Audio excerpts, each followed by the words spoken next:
The race to deliver your groceries faster is speeding up.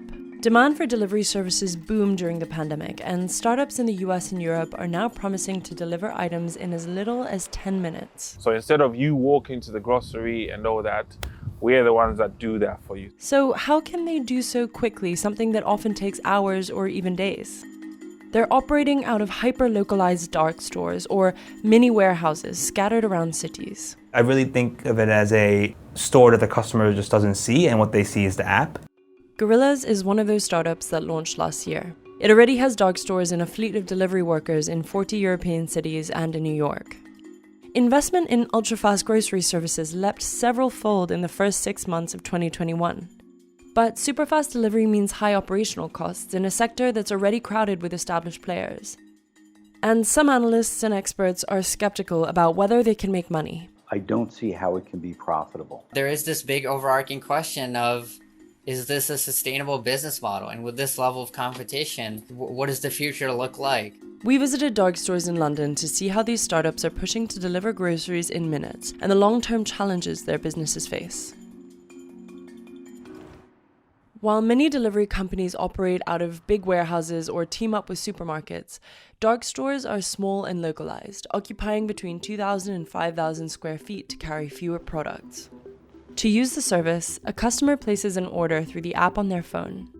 Staff at the dark store receive the order and quickly begin picking items, which are laid out in a way that speeds up the packing process, like grouping heavier items near each other so they can be packed first and won't squash fresh produce. If you're a pick packer in the warehouse, you hardly have to think, and you're simply going around because everything is organized and under control through systems, etc. And that allows you to be very speedy, basically. And then we come to you in minutes. Alec Dent, CEO of UK-based Wheezy, says close proximity to customers is the main reason apps like Wheezy and Gorillas can deliver so quickly.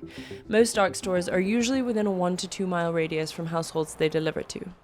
Grocery delivery sales have slowed since a peak during lockdowns last year, when online ordering became a habit for many people. This crisis accelerated grocery e-commerce, and this kind of gave us a chance, like a fast start chance.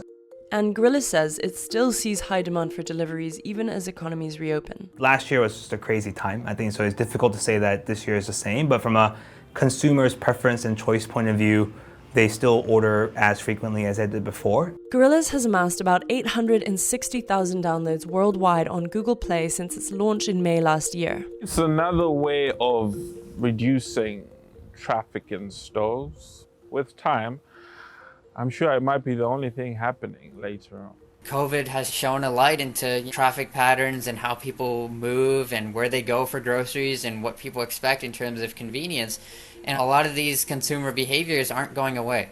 The last mile delivery sector raised $16.2 billion in venture capital funding in the first half of 2021. Our timing and our growth was super to the point, and it attracted multiple investors. As of mid-2021, Gorillas had raised nearly $350 million in venture capital funding. Philadelphia-based GoPuff, which already has more than 400 dark stores across the US, had received $2.4 billion.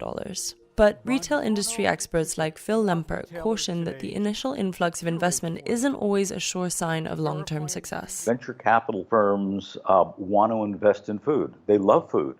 Whatever the idea is, if you can combine food and convenience, they're going to throw money at it. Doesn't mean it's going to last. These companies say that in the future, they hope to make money from bigger orders. But analysts warn that the growing competition on top of labor and transportation costs could hinder profitability. The core challenge, in my opinion, of ultra-fast delivery or rapid delivery is that it's fundamentally a very capital-intensive industry. It's a little bit of a departure from the Uber Eats, DoorDash software intermediary model. Every time we want to open a warehouse, it's a new real estate lease that we're signing, or a team that we're building, or inventory that we're buying. And so I think a lot of our money and our capital goes towards that.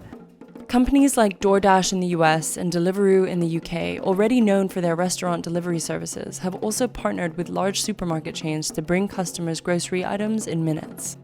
And competition is only growing. Bigger players like online grocery giant Instacart are also planning to build out their own fulfillment centers and launch ultra-fast services. Grubhub and Deliveroo, their business model is different. Their revenue is coming from various sources versus these startups like Gorilla and so on, where I don't know where their revenue is coming from.